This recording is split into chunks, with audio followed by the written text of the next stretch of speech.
Assalamualaikum warahmatullahi wabarakatuh. Kami dari kelompok A10 atau statistika 10 ingin mempresentasikan hasil UAS yang kita kerjakan.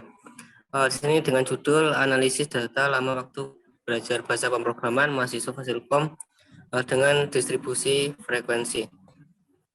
Oke, di sini ada Zulfan, Muhammad Ridwan, Doni, Sukma, dan Muhammad Furqon.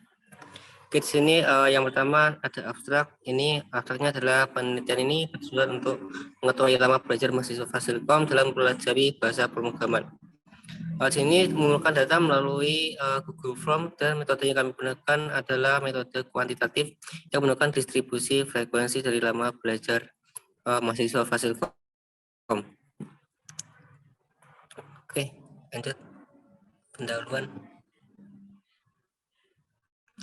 Nah, di sini ada pendahuluan, ada rumusan masalahnya adalah bagaimana distribusi lama waktu belajar pemrograman mahasiswa Fasilkom Universitas Jember, dan hipotetisnya distribusi lama waktu belajar pemrograman mahasiswa Fasilkom Universitas Jember secara umum belajar pemrograman selama 1-2 jam.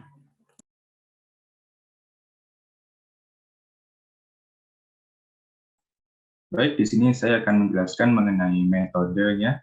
Pembuatan paper ini dilakukan pada mahasiswa di Universitas Jember. Untuk mendapatkan data yang kami butuhkan, kami menggunakan Google Form untuk membuat sebuah kuesioner. Kemudian kami menyebarkannya khusus pada mahasiswa Fasilkom.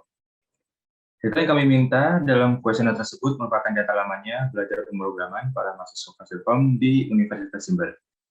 Dengan adanya survei ini, kami harap bisa mengetahui para mahasiswa Fasilkom khususnya biasanya belajar pemrograman berapa lama.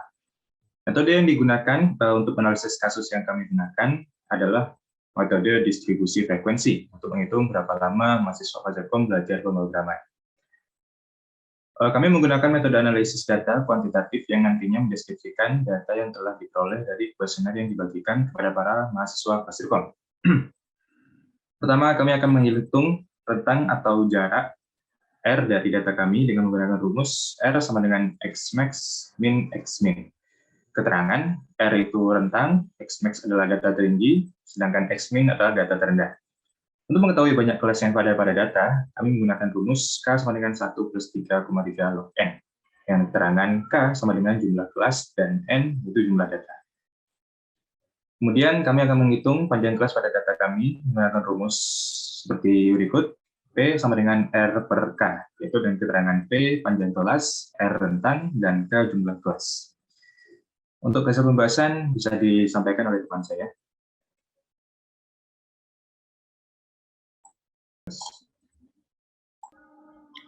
Baik, di sini saya akan melanjutkan presentasinya. Jadi di tahap pengumpulan data ini kami menggunakan semua data yang kami peroleh dari kuesioner yang sudah kami lakukan dengan menggunakan Google Form, dan kami mendapatkan sebanyak 49 responden. Kemudian dari responden itu terbagi sebanyak, yaitu selama 1 jam sebanyak 30,6%, 2 jam sebanyak 24,5%, kemudian 3 jam sebanyak 10,2%, lalu 4 jam sebanyak 14,3%, kemudian 5 jam sebanyak 16,3%, lalu yang terakhir 6 jam sebanyak 4%. Kemudian untuk hasil ikhtisar dengan frekuensinya, yaitu yang pertama data keseluruhan responden sebanyak 49, kemudian yang kedua menentukan nilai minimum yaitu atau Xmin berdasarkan data yang kami peroleh, yaitu Xmin sama dengan 1, kemudian bisa di scroll. Kemudian untuk yang ketiga yaitu mencari nilai maksimum atau Xmax berdasarkan data yang kami peroleh. Jadi Xmax ini sama dengan 6, kemudian menentukan range yaitu dengan rumus R Xmax dikurangi Xmin yang berhasil di mana R sendiri sama dengan 5, kemudian menentukan jumlah kelas menggunakan rumus K sama dengan 1 plus 3,3 log N. Nah, N ini adalah jumlah data respondennya, jadi 1 ditambah 3,3 log 49, kemudian log 3,3 log 49 itu hasilnya 5,577. Nah, jadi di sini hasilnya 6,577, kemudian dibulatkan ke bawah mendapatkan 6. Jadi kelasnya sama dengan 6. Kemudian menentukan panjang kelas dengan menggunakan rumus P sama dengan R per K, di mana di sini R-nya itu 5, kemudian K-nya 6, jadi didapatkan 0,8 yang dibulatkan ke atas menjadi 1. Kemudian bisa dilanjutkan teman saya Sukma. Ya, baik, akan saya lanjutkan. Selanjutnya adalah distribusi frekuensi.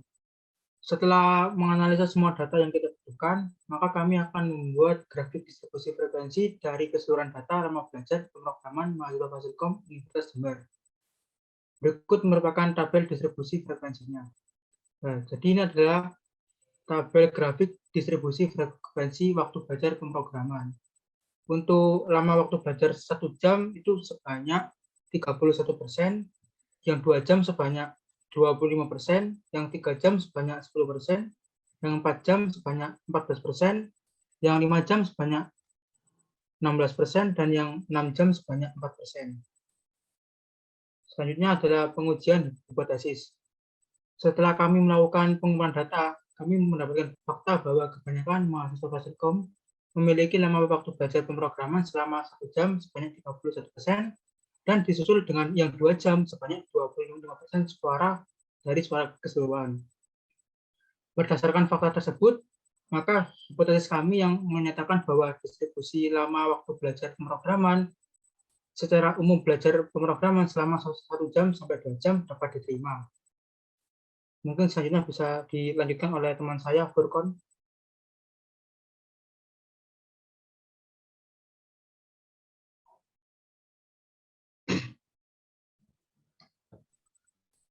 Oh, baik. Maaf sebelumnya di sini jaringan saya terkendala. Baik, saya akan menjelaskan tentang tadi simpulan dan saran. Berdasarkan uraian di atas, disimpulkan bahwa distribusi frekuensi bisa kita gunakan untuk mengelola data tunggal waktu belajar pemrograman mahasiswa Fasilkom Universitas Jember. Karena di dalam data tersebut memiliki data yang dibutuhkan dalam mengolah data menggunakan distribusi frekuensi. Misalnya data tertinggi. Nah, dilihat dari data yang sudah diolah, dapat dilihat kebanyakan mahasiswa Fasilkom belajar pemrograman selama kurang dari 2 jam saja, sedangkan yang di atas 2 jam kurang dari separuh.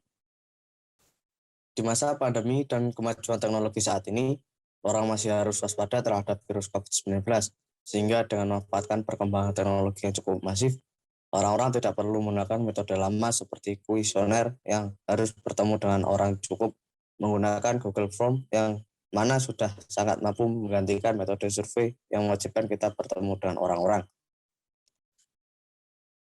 Jadi di sini merupakan daftar pusaka yang kita ambil.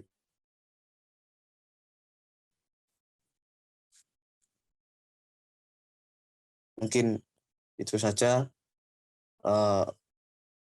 presentasi dari kelompok kami. Saya kembalikan ke teman saya untuk menutup. Oke, sekian dari presentasi dari UAS kelompok 10. Jika ada kesalahan dan kurang jelas, kami mohon maaf. Terima kasih, Pak. Assalamualaikum warahmatullahi wabarakatuh.